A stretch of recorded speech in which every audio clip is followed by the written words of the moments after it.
හිමාශයක් වුණ දැන් නම් සෙල්ලම් කරන්න කාලයක් නෑ. මොකද 2016 ශිෂ්‍යත්ව විභාගයේ ළඟම එනවා. ඔව් මතීෂ මල්ලි කිව්වා වගේම ශිෂ්‍යත්ව විභාගයට අපි මහන්සි වෙලා පාඩම් කරන්න ඕනේ. ඉතින් පාඩම් වැඩ ලේසියින අදත් ආවා පුංචි අපේ නන මිහිරෙන්.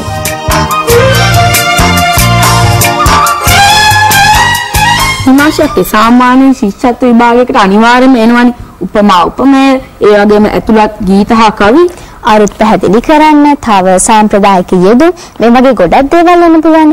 ඒත් අපි දන්නවද මොන විදියට අහයිද ප්‍රශ්න මොන වගේ මොන කොහෙන් එයිද ඒවා අපි දන්නවනේ. ඉතින් අපි සෝදානම්ෙන් ඉන්නවනේ ඕනම අභියෝගයක් ජය ගන්න. හිමාශයක් මේ කවිය අහලා තියෙනවා කියලා මම දන්නවා. මම කියනක පොඩක් අහගන්නකෝ. ඔන්න සමන් පිච්ච මල්ලි හිරුණු නිල් තන කොළ පිට්ටනිය වගේ ආස අන්න බලන් කොච්චර ලස්සනද රැට. හිමාශයකට මේකේ මොකක් හරි විශේෂයක් නෙවුනද? ඔව් මේකේ උපමා උපමේය තියෙනවානේ. උපමා උපමේය කියන්නේ ශිෂ්‍යත්ව විභාගයට ඇතුළත් පාඩමක්නේ. ඉතින් උපමා උපමේය ගැන තවදුරටත් අපිට කියලා දෙන්න අද අපිත් එක්ක එකතු වෙනවා කළුතර විද්‍යාලයේ සුදිත් ශ්‍රී චමින්ද සර්. ආයුබෝවන් ආදරණීය දුවේ පුතේ. ශිෂ්‍යත්ව විභාගය අත ළඟටම ආවා. මම දන්නවා මේ දවස්වල අපේ දුවල පුතාලා ඉතාම කාර්යබහුලයි. විභාගයට තියෙන දින කීපයක් නිසා ඊට සූදානම් වෙනවා. ඉතින් අවුරුදු ගාණක් තිස්සේ ඔබ පුලපුලා බලාගෙන හිටියේ විභාගයේ ලියනකම් ඔන්න විභාගයේ ළඟටම ආවා. දුවේ පුතේ හොඳින් වැඩ කටයුතු කරලා විභාගයේ සමත් වෙන්න අදිටන් කරගන්න ඕන. ඒකට ඔන්න නනුමීර වැඩසටහනෙන් මුලින්ම මම ඔබට සුබ ප්‍රාර්ථනා කරනවා. ඉතින් මේ හිමාශ දුව ඇහුවේ උපමා පිළිබඳව. පුතේ දෙවැනි ප්‍රශ්න පත්‍රයේ තමයි අපිට මේ විභාගයේ පළවෙනි කොටසටත් වඩා වැදගත් කියලායි මට හිතෙන්නේ. මොකද හේතුව දෙවැනි ප්‍රශ්න පත්‍රයේ අපිට ලකුණු ලබා ගන්න තියෙන අවස්ථා අපේ නොසැලකිලිමත්කම නිසා මගහැරී යන අවස්ථා අපිට දකින්න ලැබෙනවා. ඉතින් පුතේ විභාගයේ අත ළඟම පැමිණෙනවා. ඔබේ දෙවන ප්‍රශ්න පත්‍රයටත් පළවෙනි ප්‍රශ්න පත්‍රයටත් වැඩි ලකුණු ප්‍රමාණයක් ලබා ගැනීම මේ විභාගයේ ජයග්‍රහණයට හේතුවක් වෙනවා. ඉතින් ආදරණීය දුවේ පුතේ දෙවන ප්‍රශ්න පත්‍රයේ මට මතක් වුණා මොකද මේ හිමාශි දුවත් අපේ පුතත් කියපු කාරණේ අනුව ඒ තමයි මේ උපමා පිළිබඳව කතා කරපු කරුණු ටික. පුතේ මේ පාර අපිට ප්‍රශ්න පත්‍රයේ දෙවෙනි ප්‍රශ්න පත්‍රයේ ඡේදයක් කවියක් ගීතයක් වෙනදා වගේම දකින්න ලැබෙවි. ඉතින් පහුගිය අවුරුදු වල ප්‍රශ්න පත්‍ර පිළිබඳව හොයලා බලනකොට අපි දන්නවා මේ උපමා තියෙන තැන් වලින් නැත්තම් මේ භාෂාවේ විශේෂ තැන් අපේ පෙළපොතේ සඳහන් වෙනවා 3 4 5 පෙළපොත්වල ඒ තැන් වලින් තමයි මේ ඡේදය උපුටගෙන තියෙන්නේ. ඉතින් පහුගිය අවුරුදු ගණනාවක් පුරා ඒ කොටස බැලුවහම අපේ පෙළපොතේ උපමාවක් තියෙන තැනකින් තමයි ඡේදය ලැබිලා තියෙන්නේ. ඉතින් දුව කියපු කාරණය අර සමන් පිච්ච මල්ලි හිරුණු නිල් තනකොළ පිට්ටනියක් වගේ අහස අන්න බලනු කියන කොටසත් අපේ පොතේ තියෙනවා. බියෙන් මුළු වදිනු අපහට තරම් නොවේ කියලා තියෙනවා පාඩමක් එස් මහින්ද හිමියන් පිළිබඳව ලියවුණු. මම හිතන්නේ අපිට ගීතය අහලම හිටියනම් හොඳයි කියලායි මගේ අදහස.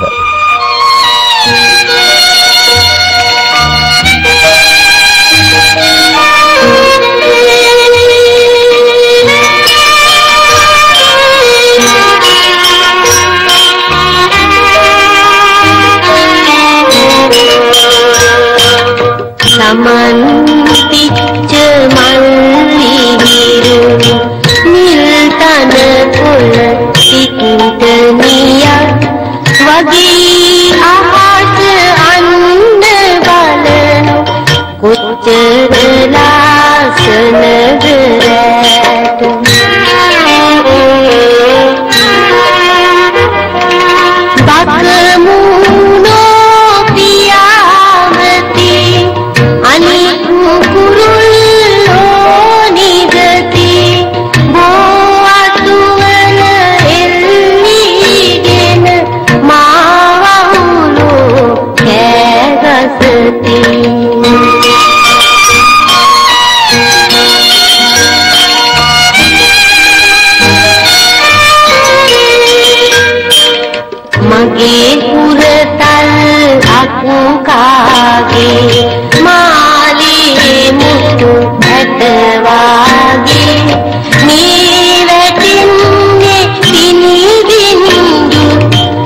මුදමු එකක් ඒ වාගේ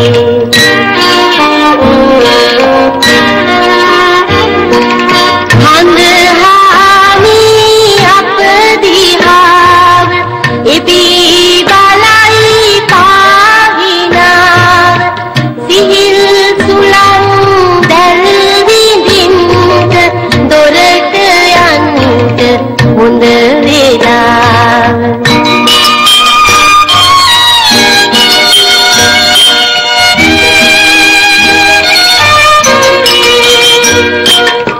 අහසේ තරු ඇල් පිරිලා පොළොවේ සුදු මල් පිපිලා මගුල් ගෙවල් දෙකක් වගේ මේ දෙපළම හැඩ ගැහිලා ලස්සන ගීතයක් නේද සර්? ඔව් ඊටාම හරිම අපූර්ව ගීතයක්. අපේ ප්‍රාථමික අංශයේ දුවල පුතාලා පුංචි කාලේ ඉඳන්ම හරිම අපූර්වවට රස විඳින ගීතයක්. ඉතින් මේ ගීතයේ අවස්ථා කීපයකදීම පුතේ උපමා දකින්න තිබුණා. දැන් අපි මුලින්ම බලමු මේ අපි කොහොමද උපමාවක් හොයාගන්නේ කියලා. මම හිතන්නේ ඔබට තිරේ දකින්න ලැබෙයි අපි උපමාවක් සොයාගන්න ආකාරය. අපි මෙතන ඉන්න දුවල පුතාලාගෙනුත් අහමු අපේ නනමිහිර පන්ති කාමරේ ඉන්න දුවල පුතාලාගෙනුත් කොහොමද පුතේ අපි උපමාවක් තියෙන තැනක් හොයාගන්නේ? කවුද මේ ඒකට මට උදව් කරන්නේ උපමාවක් තියෙන තැනක් හොයාගන්න? උපමාවාචී නිපාත පදයක් හමු වෙන තැනදී. බොහොම හොඳයි. උපමාවාචී නිපාත පද කියන්නේ මොනවද කියලා අපි බලමු. අපි දන්නවා මේ මෙන්, සේ, බඳු, අයුරු. අන්න ඒ උපමාවාචී නිපාත පද යෙදෙන තැන්වල උපමාවක් අපිට හොයාගන්න පුළුවන්. අපි බලමු මේ තියෙන්නේ ඔබ දකින්නේ මේ උපමාවාචී නිපාත පද. ඊළඟට අපි බලමු මේ අපේ පෙළපොතේ තියෙන උපමා මොනවද කියලා දුවල පුතාලා කියන්න බලන්න මට ඔබ හඳුනාගත්ත අපේ පෙළපොත්වල තියෙන උපමා පිළිබඳව උදාහරණ කීපයක්. නරන්නේ මුතු පළසක්සේ හෙලිකොප්ටර් යානා පරිද්දේදී රන් තැටියකින් කිරිය දැහැලෙන්නාසේ. හොඳයි පුතේ මේ උපමාවක උපමේය සහ උපමාව යන කොටස් දෙක අපි නිවැරදිව හඳුනා ගන්න ඕනේ. හොඳයි අපි බලමු උදාහරණයකින්. මේ ඔබ දකින්නේ උදාහරණයක්. සඳ රන් තැටියක් වගේ. ඔන්න එතකොට හඳ කියන්නේ උපමේය. උපමා කරලා තිනවා රන් තැටියකට. උපමාවාචී නිපාත පදය තමයි ඔබ මේ දකින්නේ වාගෙයි කියන නිපාත පදය. හොඳයි ඊළඟ එක බලමු අපි. ඉර ගිනි බෝලයක් වගේ. ඔන්න ඉර කියන්නේ උපමේය. උපමා කරලා තිනවා ගිනි බෝලයකට. වාගෙයි කියන්නේ උපමාවාචී නිපාත පදය. හොඳයි මේ තියෙන්නේ තවත් උදාහරණයක්. සමන් පිච්ච මල්ලි හිරුණු නිල් තනකොළ පිට්ටනියක් වගේ කියලා අපි කතා කරපු කාරණේයි මේ ඔබ දකින්නේ. හොඳයි පුතේ මේ ඔබ දකින්නෙත් අපේ කුඹුරේ ගොයම් කයි අනිද්දයි කියන පාඩමට අදාළව තියෙන සර්කස් කාර්යයන් සිහිගන්වමිනි කියලා මේ කුඹුරේ ගොයම් කපන අය උපමා කරපු ආකාරය. හොඳයි පුතේ මේ තියෙන්නේ අපි කතා කරපු නරන් මෙන් බොරු නොකරදී කියලා අපේ දනිදු පුතා කියපු උපමාව තමයි මෙතන අපි නැවතත් දකින්නේ. ඊළඟට නැවතත් ඒ කවියෙම තවත් තැනක සඳහන් වෙනවා මේ නරන් මෙන් කියලා දෙවෙනි වතාවටත් උපමාවක් සම්බන්ධ කළා. ඊළඟට පුතේ මේ අපි දකින්නේ කිරිකෑ හැටි පාඩමේ කුමාරගුප්තගේ චරිතය ආශ්‍රයෙන් තිබිච්ච කතාවේ තියෙන උපමා පිළිබඳව. ඉතින් උපමා කීපයක්ම මේක අපිට දකින්න ලැබෙනවා. ගොක්කොල පිළිවැස්සෙන් වැසී සිටි කිරිමුට්ටිය තමාට හිමි ගරු අසුන ලැබ සිනාසෙන්නාක් මෙන්. අන්න එතනක් තියෙනවා උපමාවක්. ඊළඟට අපි බලමු ඊළඟ කාරණේ. මේ තියෙන්නේ මාටින් වික්‍රමසිංහ මහතාගේ අපි දන්නවා අපේ පොතට ලැබිලා තිනවා මේ පෞකාරයාට ගල් ගැසීම කියන පාඩම. එහි සඳහන් තවත් උපමා කීපයක් තමයි ඔබ මේ දකින්නේ. එතකොට දීකිරි කෑමට තම පියාට දෙවැනි නොවන බල්ලෙකි කියලා එහි සඳහන් වෙනවා. අර කුමාරගුප්ත අපි දන්නවා මේ කිරි කෑ හැටි පාඩමේ සඳහන් වන ආකාරයනේ මේ උපමාව සකස් කරලා තියෙන්නේ. ඊළඟට අපිට ඊටාම වැදගත් ඡේදයක් තමයි දුවේ පුතේ මේ හත්පෙතිමල කියන කතාව. දුවල පුතාලා දන්නවද හත්පෙතිමල කියන කතාවේ අපිට තියෙන උපමාව මොකක්ද කියලා? කාටද දෙක මතක් කරන්න පුළුවන්? පබසරා දුව? පොළොව බඹරයක් මෙන්. අපි දන්නවා අර උතුරු කෙරවලේ සෙල්ලම කරපු වෙලාවේ මේ හත්පෙතිමල කතාවේ ෂේන්ය මොකද කරේ? මලක් කඩලා මල් පෙත්ත කඩලා මල් පෙත්තේ කවිය ගායනා කරලා ඉල්ලා හිටියා උතුරු කෙරවලට අරගෙන යන්න කියලා. එතෙන්දි සඳහන් වෙනවා පුතේ බඹරයක් මෙන් කරකැවි කියලා. ඒකට බඹරයක් වගේ පොළව කරකැවුනා කියලායි මේ උපමා කරලා තිබුණේ. හොඳයි ඊළඟ අවස්ථාවට යමු. ඔන්න පෞරක ගී ගමනක් පාඩමේ තියෙන උපමා පිළිබඳව මම කැමති දුවල පුතාලට අවධානය යොමු කරන්න. මීට පෙරත් පෞරක ගී පාඩමෙන් ගොඩක් ප්‍රශ්න ලැබිලා තිබුණා, උපමා ලැබිලා තිබුණා. නමුත් තවත් බොහෝ උපමා මේ පාඩමේ ඇතුළත් වෙනවා, අන්තර්ගත වෙනවා. ඉතින් අර කොලොම්බස්ගේ නාවක ගමන මෙන් තමයි පුංචි විජේපාල දුම්පුකඩුව හරහා කැලණි ගඟ දිගේ යන ආකාරය උපමා කරලා තිබුණේ. ඊළඟට මේ වවුලන්ගේ පියාඹීම හෙලිකොප්ටර් යානා පරිද්දෙන් කියලා හෙලිකොප්ටර් යානාවලට උපමා කරලා තිබුණා. අඩු වීදාගත් දැවැන්ත සතකුමින් කියලා තිබුණේ මේ පාඩමේම තමයි. ඊළඟට මේ දෙපස සිටින මුරකරුවන් වෙන්න අපි දන්නවා මේ කදුරු කිරළ දොඹ ඇහැල හික් ආදී ගස් මුරකරුවන් ආකාරයෙන් තමයි උපමා කරලා තිබුණේ. ඊළඟට තවත් තැනක සඳහන් වෙනවා එම පාඩමේම රන්තටියකින් කිරිය දැහැලෙන්නාසේ තමයි සඳරැස් ගලන්නට උනේ කියලා. ඉතින් බොහෝ අපූර්ව උපමා මෙහි සඳහන් වෙනවා. ඊළඟට පුතේ ඔබට මතක නම් අමතක නොවන චාරිකාව. අර ප්‍රේමචන්ද්‍ර ගුරුතුමා එක්ක ග්‍රහලෝකාගාරය බලන්න ගියේ නේද? ඒ වෙලාවේ ග්‍රහලෝකාගාරය දැකපු ආකාරය උපමා කරලා තියෙන අවස්ථා දෙක අපේ මෙතන ඉන්න දුවල පුතාලට මතකද පෙළ පොතේ සඳහන් වෙලා තිබිච්ච ආකාරය. හොඳයි දනිදු පුතා කියන්න බලන්න. මුලින් නැවු නෑමිලියක්. ඔව් මුලින් අතර නැවු නෑමිලියක් මෙන් කියලා අර ගහලෝකාගාරය පෙනුම සලස්ම උපමා කරලා තිබුණා මේ අමතක නොවන චාරිකාව පාඩමේ. තවත් එකක් ඒකේ තිබුණා දෙවෙනි දුවට මතකද? කියන්න දුව. පිපියන නෙළුම් මලක් වර්ගය. අර ගහලෝකාගාරයේ රූපය නැත්තම් ගහලෝකාගාරයට ගිය අපේ දුවල පුතාලා දන්නවා ඉහළ කොටස පිපියන නෙළුම් මලක් වගේ කියලා. අන්න උපමා කරලා තිනවා මෙතන. එතනත් ලස්සන උපමාවක් තියෙන්නේ. හොඳයි. ඊළඟට තවත් තැනක් මට මතක් වෙනවා හිමාසිදුව අපේ පෙළපොතේ සඳහන් වෙලා තියෙන විශේෂ තැනක්. එන්න පුළුවන් තැනක් මේ පාඩ. ලෝ අඩනින්දේ මීරා යාමේ කියන ගීතය තියෙනවා අපේ පෙළපොතේ.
ගීතයේ තිබ්බ උපමාව මොකද්ද?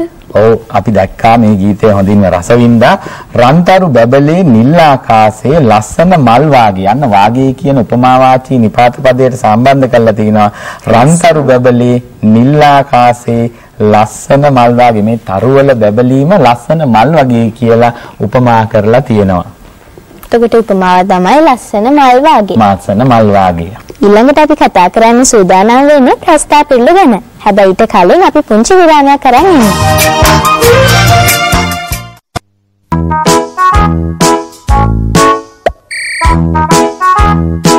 වැඩිහිටි වෙන ළමා පරපුරට අඩුව පුරවන රන්කැකුළු ළමා ගිණුම. හෙටලොව දිනන ළමා පරපුරට අභිමානවත් බැංකුවක්. ප්‍රීමා සවිසෝයා චිකන් රසෙට නම් ප්‍රීමා සවිසෝයා වල ශෂේ දෙකක් තියෙන නිසා ඕන වෙලාවක ඕන විදියකට හදා ගන්න හරි ලේසි.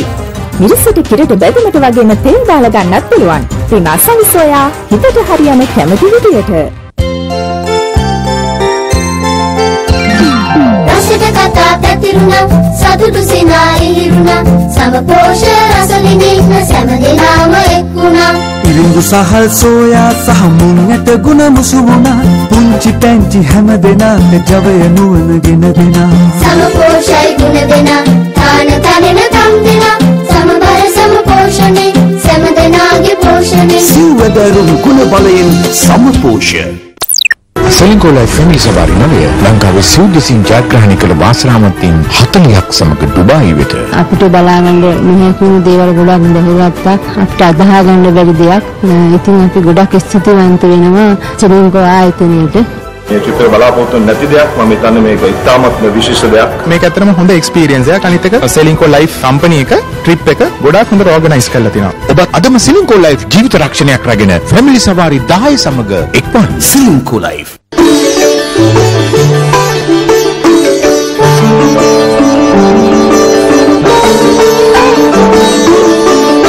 දැන් සම්පත් බැංකුවෙන් ස්ථාවර තැන්පතු සඳහා ඉහළම පොලියක්. සම්පත් බැංකුව හෙට දින එළිය කරයි.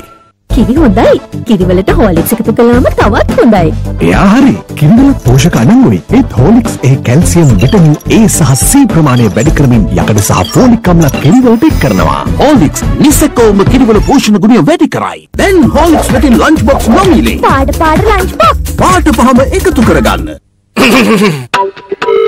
මිස්ටර් පලුකහර අපි ඔයාගේ පඩි වැඩි කරනවා. නයිස්. අස් කරන්න කියලා හිතුවේ. නයිස්. very nice. අලුත් නිල් රැල්ල. වැලිබන් nice biscuit. very nice.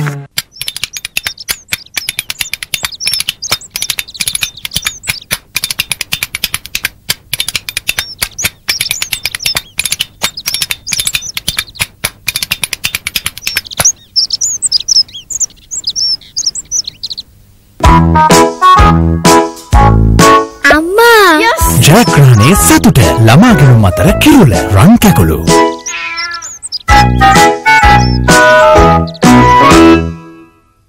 The all new Munchie Sun Cracker. සෑන්ඩෝයි රසේ. ඔබේ කෙස් කල්ම සුසිඳු කරවයි. Sunsilk soft and smooth. අලුත්ම රසය ටියාරා ස්ට්‍රෝබෙරි රස ලේ කේක්. නැවතත් සුපුරුදු වැඩසටහන.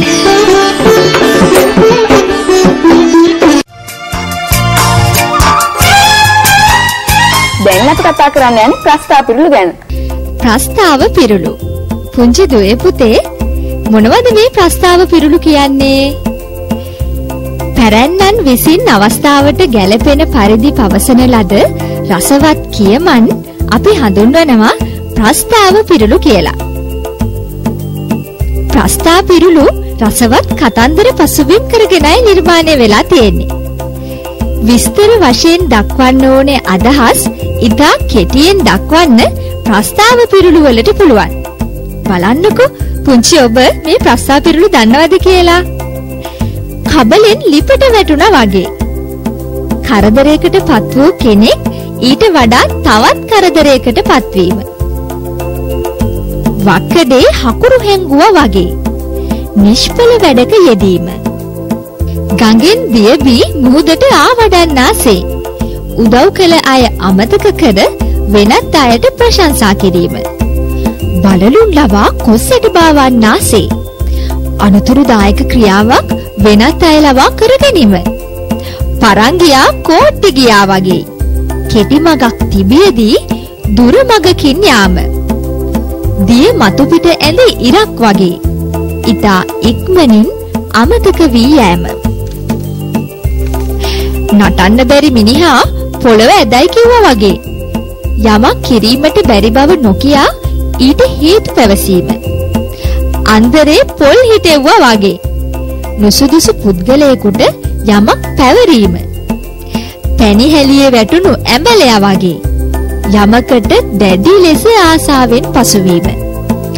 ගහින් වැටුණු මිනිහට ගොනා එන්න වගේ. කරදරයකින් තවත් කරදරයකට පත්වීම. අබරා සීගත්තා වගේ. Tamanට කළ නොහැකි දේ කිරීමට යාම. වඳින්න ගිය දේවාලේ ඉහි කඩන් වැටුණා වගේ. යහපත් දෙයක් කිරීමට ගොස් කරදරයකට පත්වීම. කනා ගල් ගැහුවා වගේ. අරමුණක් නැතිව වැඩ කිරීම. දෙබරට ගල් ගැහුවා වගේ. හොඳ දේ ඉවත දමා නරක දේ ප්‍රයෝජනයට ගැනීම. දැන් මතකයි නේද මේ ප්‍රස්තාව පිරුළු? ශිෂ්‍යත්ව විභාගයේදී මේවා ප්‍රයෝජනවත් වේවි.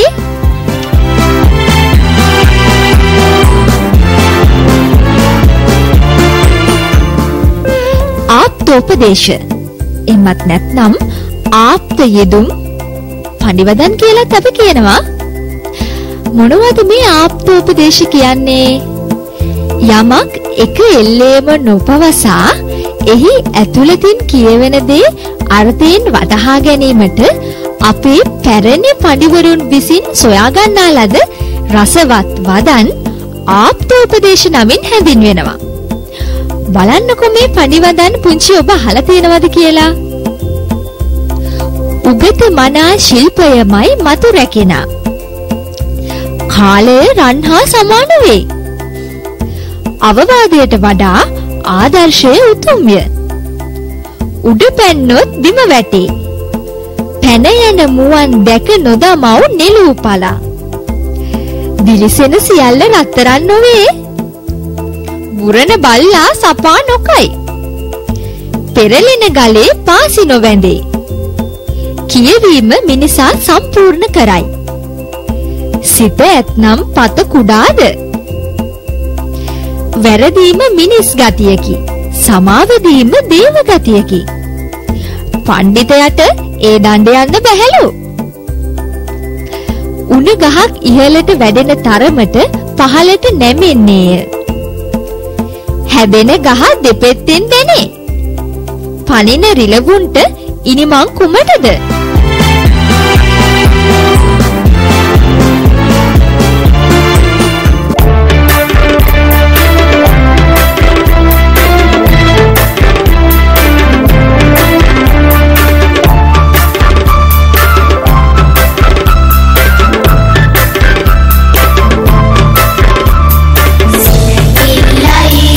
Hari punci, bete gilai mudu endu madi.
ලකුණු 6ක් හම්බෙන රචනාව ගැන කතා කරන්න අපි සූදානම් වෙන්නේ මේ විරාමයෙන් පස්සේ.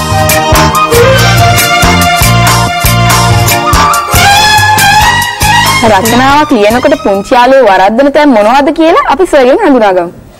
හොඳයි දුවේ පුතේ, මේ රචනාව කියන්නේ අපිට ඉතාම වැදගත් ප්‍රශ්නයක් අපේ දෙවන ප්‍රශ්න පත්‍රයේ. ඒකට හේතුව තමයි ලකුණු 6ක් මෙහි ඇතුළත් වෙනවා. අපි දන්නවා සාමාන්‍යයෙන් පන්තියක් ගත්තොත් ලකුණු 1ක්, ලකුණු 2ක්, ලකුණු 3ක් අඩුවෙන් කඩයිම් ලකුණට එහා පැත්තට පැන ගන්න ළමයි, පැන ගන්න බැරි ළමයි අපිට හම්බ වෙනවා. එතකොට මේ රචනයේ නැත්නම් නිර්මාණාත්මක වැකිලිවීම ඊටාම වැදගත් වෙනවා මේ විභාගයේදී. මොකද ලකුණු 6ක් කියන්නේ මේ විභාගයේ ලොකු ලකුණු ප්‍රමාණයක්. එක් වැකියකට ලකුණු 2යි, වැකි 3ට ලකුණු 6යි. ඉතින් දුවේ පුතේ මෙන්න මේ කරුණු පිළිබඳව ඔබ සැලකිලිමත් වෙන්න ඕන. එකක් තමයි නිවැරදි උක්තාක්‍යාත පද සම්බන්ධය. ඉවර කරේ කොහොමද? ඒ ඉවර කලේ උක්තයට ගැලපෙන්නද? වාක්‍ය අවසන් කලේ. ඊළඟට අක්ෂර වින්‍යාසය.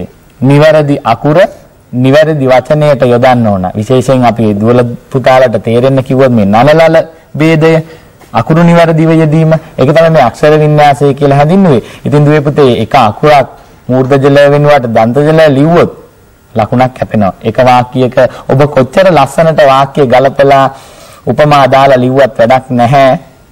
අකුරු දෙකක් වැරදි නම් ලකුණු දෙක ඉවරයි. ඒ හින්දා සැලකිලිමත් වෙන්න ඕනේ. ඊළඟ කාරණේ තමයි මේ අර්ථය निराවුල්ව පැහැදිලිව ලියන්න ඕන. වාක්‍යයක් ලියනකොට සමහර ළමයි කොහෙන්ද පටන් ගත්තේ කොහෙන්ද ඉවර කරේ කියලා දන්නේ නැහැ. ඉතින් මේ වාක්‍යයක සාමාන්‍යයෙන් තියෙන්න ඕන වචන 6ක වගේ ප්‍රමාණයක්. ඉතින් වචන 6ක් ලියන වැකියේ සමහර වෙලාවට අපි දකිනවා ළමයි වචන 15ක් 16ක් 17ක් පවා ලියනවා. ඉතින් දුර වැඩි වෙන තරමට පුතේ අනතුරු වැඩි. ඒ හින්දා ඔබ සරල කෙටි අදහස निराවුල්ව තියෙන වැකියක් පාවිච්චි කරනවා නම් වඩාත්ම හොඳයි. ඊළඟ කාරණේ තමයි මේ ලිඛිත බසින් ලියන්න ඕන. සමහර ළමයි කතා කරන බසින් වැකි ලියනවා. පහ ශ්‍රේණියේ දුවල පුතාලට ලිඛිත බසින් ලියන්නයි નિયમિત වෙලා තියෙන්නේ මේ නිර්මාණාත්මක වැකි. ඒත් එකම මතක තියාගන්න ඕනේ දුවේ පුතේ පළවෙනියට දෙවෙනියට ලියන වැකි සමහර විට එම අදහසම වෙනත් වචන වලින් ලියලා තිනවා ඊට පිටිපස්සේ ලියන වැකිවල. ඉතින් ඒකට ලකුණු ලැබීමට හේතුවක් වෙන්නේ නැහැ. ඒ නිසා මතක තියාගන්න ඊටාම හොඳින් රචනයේ නැත්නම් නිර්මාණාත්මක වැකිලිවීමට දෙන රූප පෙළක් වෙන්න පුළුවන්. එහෙම නැත්නම් මාතෘකාවක් වෙන්න පුළුවන්. යම් අදහසක් වෙන්න පුළුවන්. මේක හොඳට කියවන්න ඕනේ. කියවලා තේරුම් ගන්න ඕනේ මා ලිවිය යුතු වාක්‍ය මොනවද කියලා. ඒකම ලිවිය යුතු කාලය. සිද්ධිය වෙලා ඉවර නම් අතීත කාලයෙන් ලිවීම. සිද්ධිය ඉදිරියේදී සිදු වෙනවා නම් අපි ලියන්න ඕනේ ඒක ඉදිරියේදී සිදු වෙන දෙයක් විදියට. දුවේ පුතේ මගේ ළඟ තියෙනවා මේ ළමයි රචනයේදී ලියපු උදාහරණ කීපයක්. මට හිතෙනවා මේ වෙලාවේ මම මේ උදාහරණ කීපය පෙන්නලා අපේ දුවල පුතාලට ඒ පිළිබඳව පුංචි අවබෝධයක් ලබා දුන්නා නම් හොඳයි කියලා. මේ බලන්න දුවේ පුතේ මේ රචනය දිහා දැන් අපිට පේනවා මේ රචනය. දැන් මේ කලින් ප්‍රශ්න පත්‍රයක අපිට ලැබිච්ච රචනයක්. ඔන්න බලන්න පළවෙනි රූපේ තියෙනවා මේ ගස්වැල් වැවිලා තියෙනවා. දෙවෙනි රූපේ ඔබ දකිනවා ඒ ගස්වැල් කපන මිනිස්සු ඉන්නවා. ඊට පස්සේ ගස්වැල් කපලා ඉවර වුණායින් පස්සේ ඉර සැඩට පායලා තියෙනවා. ඒත් එක්කම පොළොව වේලිලා ගිහිල්ලා. ඉතින් මේ රචන මාතෘකාවේ තිබුණේ මේ රූප පෙළ දිහා බලන්න, රූප පෙළ දිහා බලලා මින් ඉදිරියට සිදුවන සිදුවීම් පිළිබඳව නිර්මාණාත්මකව වැකි 6ක් ලියන්න කියලා. ඉතින් පුතේ මේ තියෙන්නේ ළමයි ලියපු ආකාරය. මේ බලන්න මේ පළවෙනි රචනයේ ලියලා තියෙන ආකාරය, මේයා ලියලා තියෙන විදිහ බැලුවාම තද හිරු රැස් පොළවට වැටීම නිසා ඉඩොරය ඇතිවිය හැක. බලන්න එක ලකුණක් කැපිලා. අන්න ලකුණ කැපිච්ච තැන ඔබට පේනවා ලකුණු කරලා තියෙන මේ ළමයා ඉඩොරය කියන වචනය ලියලා තින්නේ එක පිල්ලමක් අඩු වෙලා. ඉඩොරය කියලා තියෙන්නේ. අන්න පිල්ලම නැති නිසා ලකුණක් අඩු කළා. ඊළඟ අවස්ථාව බලන්න. මේ තියෙන ඊළඟ අවස්ථාව. ඉදිරියේදී මිනිසුන් ජල හිඟයකට මුහුණ දීමට සිදුවේ කියලා තියෙනවා. දැන් ඒකෙත් එක ලකුණයි හිමි වෙලා තියෙන්නේ. හේතුව තමයි මේ ඉදිරියේදී කියන වචනේ ලියලා තියෙන්නේ යේ යන්නේ හල් කිරීම දාලා නැතුව.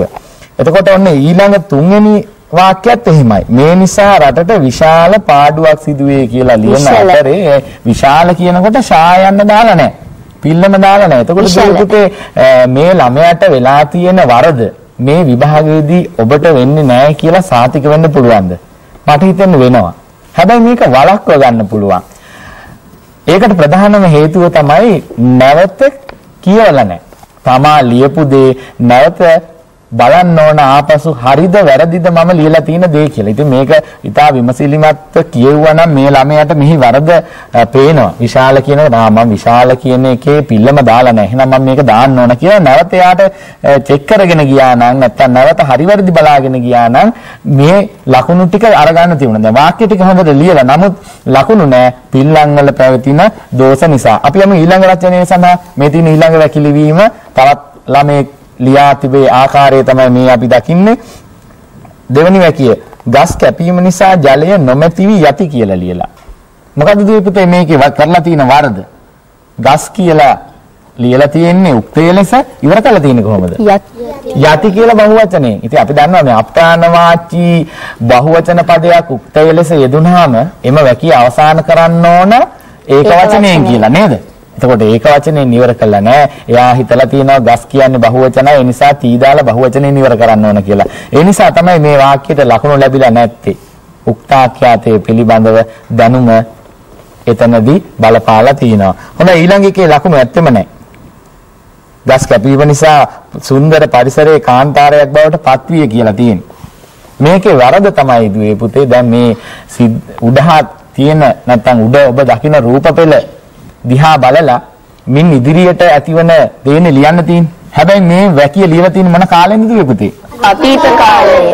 හොඳයි අතීත කාලයෙන් ලියපු නිසා තමයි නිවැරදි කාලය හඳුනාගත්තේ නැති නිසා තමයි මේ ලකුණු අහිමි වෙලා තියෙන්නේ. හොඳයි අපි බලමු මේ ඔබ දකින්නේ ඊළඟ අවස්ථාවේ මේ මාතෘකාවටම අදාළව ලියලා තියෙන. දැන් බලන්න ලකුණු ඇත්තෙම නැහැ. හැබැයි මේ ළමයා වැකි තුනම ලියලා බලමු.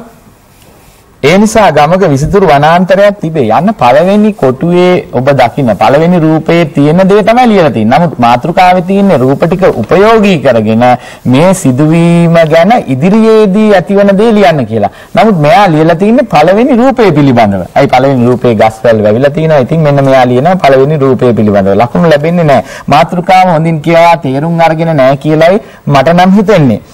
එක් දිනක් මිනිස්සු ලී කැපීමට කලාවට ගියෝය. ඔන්න දෙවනි රූපයේ මිනිස්සු ගස් කපනවා. ඒක තමයි ලියලා තියෙන්නේ. එතකොට දුවල පුතාලට පේනවා හැබැයි මේ තේරුම් නොගැනීම නැත්තම් නොසලකිලිමත්කම නිසා ලකුණු අඩු කරගත්ත ළමයිනුත් අපේ විභාග ඉතිහාසය තුල ඉන්නවා කියලා. හැබැයි පුතේ ඔබ එහෙම වෙන්න එපා. ඔබ බොහොම කල්පනාකාරීව විමසිලිමත්ව ප්‍රශ්න පත්‍රය අතට අරගත්ත වෙලාවේ සිට බොහොම කල්පනාකාරීව කටයුතු කරා නම් මේ ලකුණු කැපීම වළක්වා ගන්න පුළුවන් කියලායි මගේ නම් අදහස. ඒත් එක්කම පුතේ මිනිසුන් එකතු වී කැලේ ගස් කැපුවෝය. දැන් මිනිසුන් කියන්නේ නම් එතන අනුක්ත පදයක්ද උක්ත පදයක්ද දුවේ පුතේ? අනුක්ත පදයක්. එතකොට මේ අනුක්ත පදයක් උක්තය ලෙස යොදන්න බැහැනේ. හැබැයි මේ ළමයා යම්කිසි දැනුමක් තියෙන කෙනෙක් කියලායි මට පැහැදිලි වෙන්නේ. මේ දෙවන වාක්‍යයේ තියෙන මිනිස්සු ලී කැපීමට කැලෑවට ගියෝය කියලා. මිනිස්සු කියන බහුවචන පදයේ ගියෝය කියලා නිවැරදිව අවසන් කරලා තිනවා. නමුත් මාතෘකාව තේරුම් නොගැනීම නිසා එකම ලකුණක්වත් එයා හිමි කරගෙන නැහැ. මේ තියෙන ඊළඟ අවස්ථාව. හරිම හොඳ අවස්ථාවක් මේක දුවල පුතාලට මට මේ අවුරුද්දේ ශිෂ්‍යත්වයේ ලියන අයට කියලා දෙන්න මේ වෙලාවේ. ගස් කැපීම නිසා පරිසරයේ උෂ්ණත්වය වැඩි වේ. නමුත් මෙන්න උෂ්ණත්වය කියනකොට අපි දන්නවා මේ මූර්ධජ ශ අකුරට පස්සේ ලියවෙන්න ඕන මූර්ධජ නමයි. දන්තජන ලිවීම වැරදි. හැබැයි දන්තජන ලියන්න පුළුවන් තාලුජ ශ වලට පස්සේ. එතකොට මෙන්න උෂ්ණත්වය කියලා ලියලා තින්නේ මූර්ධජ ශ අකුරට පස්සේ දන්තජන. ඒ නිසා අක්ෂර වින්‍යාස දෝෂ වැරදීමේ දුවගේ හෝ පුතාගේ. ඊළඟ ගස්වැල් කැපුව විට පරිසරයේ දූෂණය. අන්න බලන්න දූෂණය කියලා ලියනකොට ශයනට පස්සේ ණයන්නනේ. මූර්ධජන. නමුත් එහෙම ලියලා නැහැ. ඒ නිසා අන්න අක්ෂර වින්‍යාස දෝෂ වැරදි නිසා ලකුණු දෙකක් අහිමි වෙලා තියෙනවා. ඉතින් දුවේ පුතේ මතක තියාගන්න අකුරු හරියට ලියන්න. දෙවනි ප්‍රශ්නපත්‍රයේනේ අකුරු ලියන්න තියෙන්නේ. පළවෙනි ප්‍රශ්නපත්‍රයේ කිසි ගැටලුවක් නැහැ. ඔබට තියෙන්නේ අඩිකෝදුව තියලා නිවැරදි පිළිතුර තෝරන්න. ඒ නිසා අකුරු ලියන්න අවශ්‍යතාවයක් නැහැ. ලකුණු 100ම ගන්න පුළුවන් ප්‍රශ්නපත්‍රය. නමුත් දෙවනි ප්‍රශ්නපත්‍රය මම මේ වෙලාවේ විභාගයට යන්න ආසන්නයේදීම ඔබට මේ මතක් කරන්නේ ලකුණු කැපීමේ අවස්ථා දෙවනි ප්‍රශ්නපත්‍රයේ වැඩි නිසා ඒ පිළිබඳව ඔබේ අවධානය යොමු කරගත යුතු නිසායි. මේ තියෙන පුතේ තවත් අවස්ථාවක්. මේ බලන්න මේ අවස්ථාව මට හිතෙන්නේ මේ දුවල පුතාලා ගෙදරින් පිට වෙනකොටම අම්මලා තාත්තලා කියන දෙයක් තමයි පුතේ හොඳට ලියපුවා බලන්න. පිල්ලම් හොඳට දාන්න. ටීචර් අවසාන දවසෙත් කියලා යවන්නේ පුතේ හොඳට පිල්ලන් ටික දාන්න ඕන, හරියට ලියන්න ඕන කියලා. ඉතින් මේ දුව පුතා ඒක වැරදියට තේරුම්ගෙන වැඩිපුරත් පිල්ලන් දාලායි කියලායි මට හිතෙන්නේ මේ රචනාව දකිනකොට. මේ බලන්න පළවෙනි අවස්ථාව ඉදිරියේදී මෙම භූමිය කාන්තාරයක් බවට පත් විය හැක. ඔන්න භූමිය කියන එකේ නම් අක්ෂර වින්‍යාස දෝෂයක් තියෙන්නේ. ඊළඟට බලන්න අපේ රටේ ඉතා අලංකාර වන පේතක්. දැන් වන පෙතක් කියන එක තමයි වන පේතක් කියලා කියන්නේ. ඒතකොට මෙයාට තියෙන්නේ අඩු පිල්ලන් දෝෂය නෙමෙයි. මෙයා මොකද කරලා තියෙන්නේ? වැඩි පිල්ලන් වැඩිපුර දාන්න කියලා. වන පෙතක් කියන එක තවත් එකක් දාලා පේතක් කළා. ඊළඟ එකත් එහෙමයි. මේ බලන්න අපේ රටේ කැලෑ කියන එක වෙන්න ඕන මේ දුව හෝ පුතා අදහස් කරලා තියෙන. හැබැයි තියෙන්නේ අපේ රාටේ කැලෑ කියලා. වැඩිපුර දාලා. ඒ නිසා දුවේ පුතේ දැන් මේ හොඳට දාන්නේ කියන්නේ නැතිව දාන්න නෙමෙයි, නිවැරදිව දාන්න කියලා. ඒ නිසා මතක තියාගන්න වැඩිපුර දාන්න අවශ්‍යතාවයක් නැහැ. දැන් රටේ කියනකොට රායන්නක් අවශ්‍ය වෙන්නේ නැහැ. හැබැයි කැලෑ කියනකොට දීර්ඝ කරන්න ඕනේ නැහැ. කෑලෑ කියලා වචනයක් නැහැ. ඒ නිසා මතක තියාගන්න දුවේ පුතේ අනවශ්‍ය ලෙස පිල්ලම් යොදන්න එපා. ඔබ හොඳට කියවලා බලන්න වචනේ අර්ථය පැහැදිලි වන පරිදි ඔබ පිල්ලම් යදුවද කියලා. ඉතින් අර එකපාරක් අහුවනේ විභාගයට ඡේදයක් දීලා මෙම ඡේදයෙන් කියවෙන්නේ කුමන කාලයක් පිළිබඳවද කියලා. හැමෝම උත්තර ලියලා තිබුණ බොහෝ අය රාත්‍රී කාලයක් පිළිබඳව කියලා. හැබැයි රාත්‍රී කියලා ලියුවේ බොහෝ අය රාත්‍රී කියලා ඇදෙනකොට ගැටයක් දාන්න ඕන, දීර්ඝය දාන්න ඕන. හැබැයි එහෙම වෙලා තිබුණේ නැහැ. බොහෝ අයගේ. ඉතින් ඒ වගේ අඩුපාඩු නිසා වැරදි වැටෙනවා. ඒ හින්දා දුවේ පුතේ බොහොම කල්පනාකාරී වෙන්න ඕන මේ විභාගය තුල ඔබ හොඳ ලකුණකට ගමන් කරන්න නම්.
යාළුවනේ පුංචි විරාමයකට ගෙනියන්න යන්න.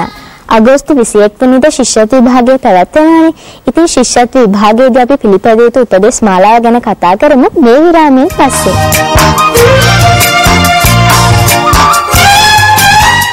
ශිෂ්‍යත්ව විභාගයේ ලියද්දී මොන වගේ කරුණුද අපි පිළිපදින්න ඕන? හොඳයි ආදරණීය දුවේ පුතේ. විභාගයේ දවසට උදෙන්ම නැගිටින්න ඕන. නැගිටලා තමන්ගේ වැඩ කටයුතු ටික කරගෙන ඊටාම උනන්දුවෙන් කටයුතු කරන්න ඕන.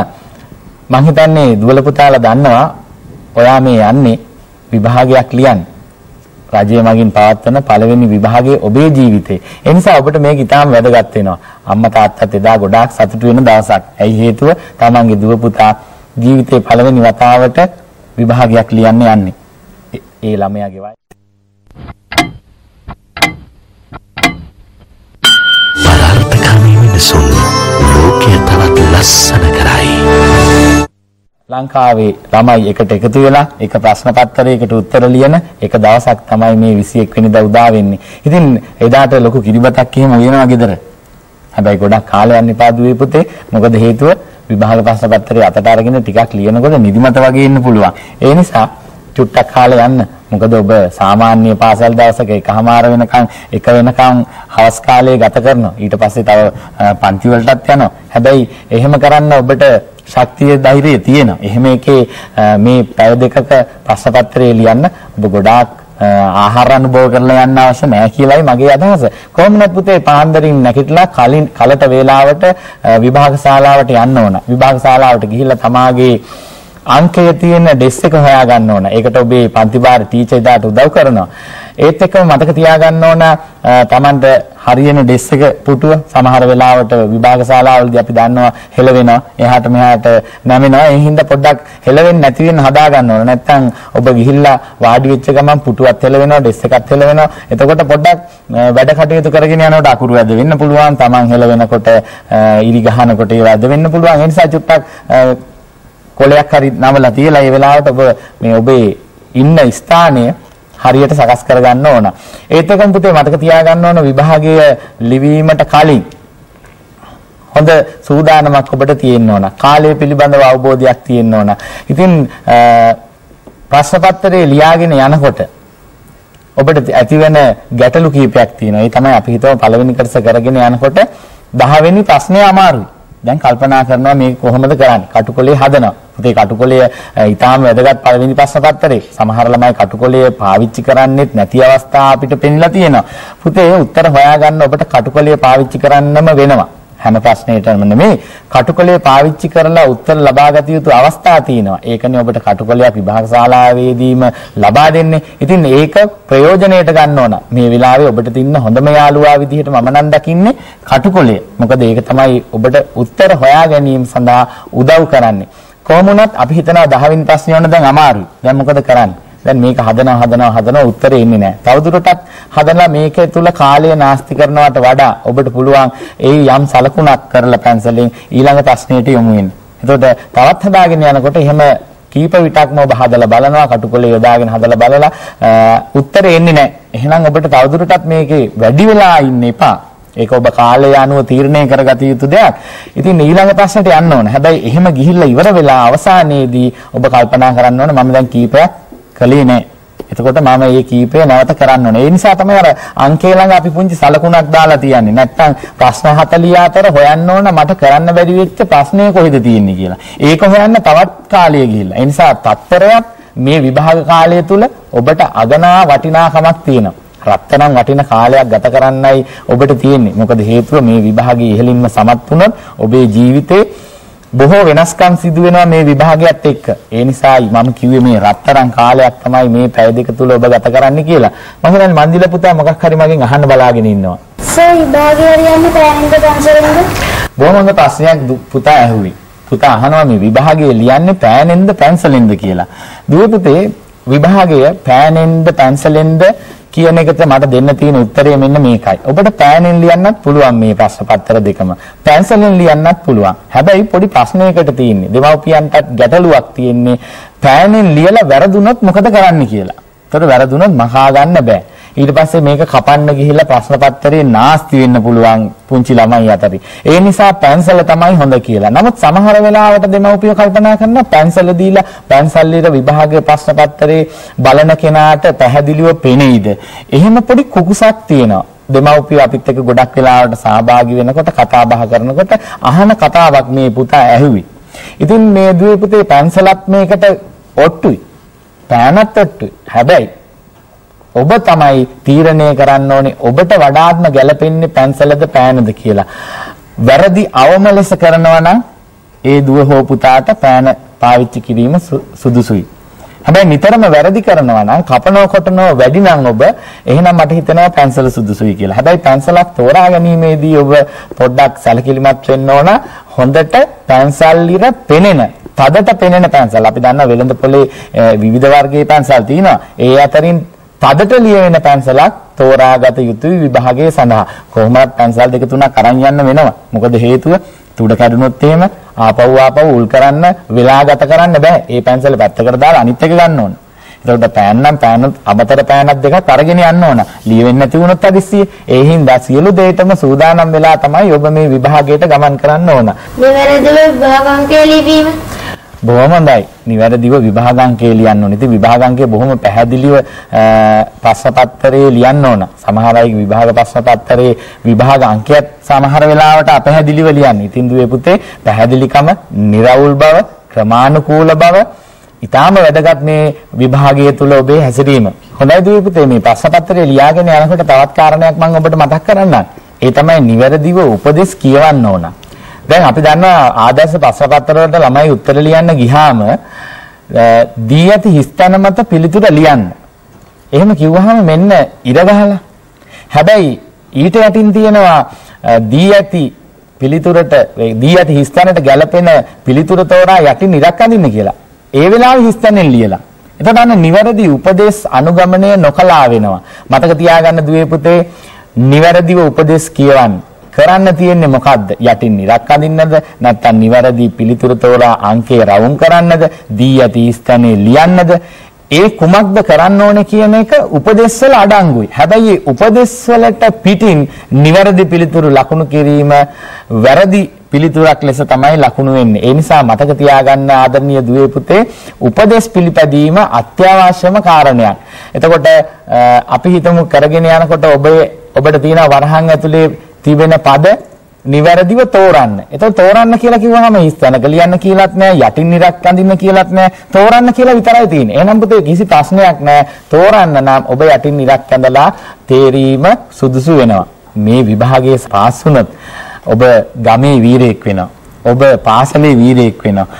ඔබ රටේ හපනෙක් වෙනවා. ඒ නිසා මේ විභාගයේ සමත් වීම ඊටාම වැදගත් වෙනවා. මොකද ජීවිතේ පළවෙනි විභාගයේ මම සමත් වුණා කියලා තමන්ට සතුටු වෙන්න පුළුවන් මේ විභාගය හොඳින් පිළිතුරු ලිව්වොත්. ඒ නිසා අනිත් අයත් සතුටු වෙනවා. අම්මා තාත්තා ඊටාම ඉහළින්ම සතුටු වෙනවා. ආදරණීය ගුරුවරු ඉහළින්ම සතුටු වෙනවා. ඒ අතර ඔබට පුංචි ආඩම්බරකමක් හිතට දැනෙනවා.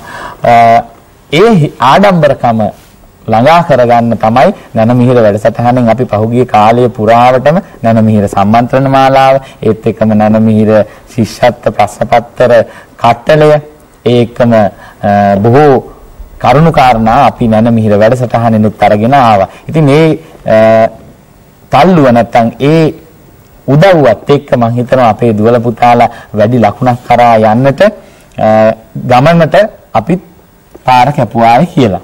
වසරක් පුරාවටම අපේ නනමිහිර වැඩසටහනේ පුංචි යාළුවන්ට දැන්ම බෙදා දුන්න ගුරු මහත්මයන්ට මහත්මීන්ට බොහොමත්ම ස්තුතියි.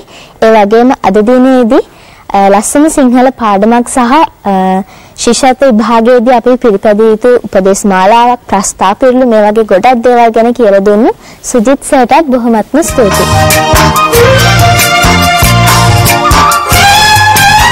හොඳයි ආදරණීය දුවේ පුතේ. වසරක් පුරාවටම නනමිහිර වැඩසටහනින් අපි ඔබේ දැනුම, අවබෝධය, හැකියාව පුළුල් කරා. දැන් විභාගය ඇවිල්ලා තියෙන්නේ. එහෙනම් හොඳින් විභාගය ලියන්න, විභාගයේ සමත් වෙන්න, විභාගයේ සමත් වෙලා නනමිහිර වැඩසටහනට කතා කරන්න. ඔබේ සමත් වීම දකින්නකම් අපි තාමත්ම සතුටින් බලාපොරොත්තු වෙමින් ඉන්නවා ඔබේ සමත් වීම අහන්න. හොඳයි දුවේ පුතේ, සියලු දෙනාටම ජයින් ජයම වේවා කියා මම මේ මොහොතේ නනමිහිර වැඩසටහන ඔස්සේ අපේ රටේ විභාගයේ ලියන සියලුම දුවල පුතාලට ප්‍රාර්ථනා කරනවා. හිමාසිදු එන්න පුංචි අයම එහෙනම් අදට අපි ගිහින් එන්න. ශිෂ්‍යත්ව විභාගය හොඳට ලියන්න. ලංකාවේ පළවෙනිය වෙන්න. එහෙම අධිකම් කරගන්න. ඉතින් ලබන අවුරුද්දේ අපි පුංචි අපේ නනමිහිරෙන් හම්බෙමු. මේ තමයි පුංචි අපේ නනමිහිර.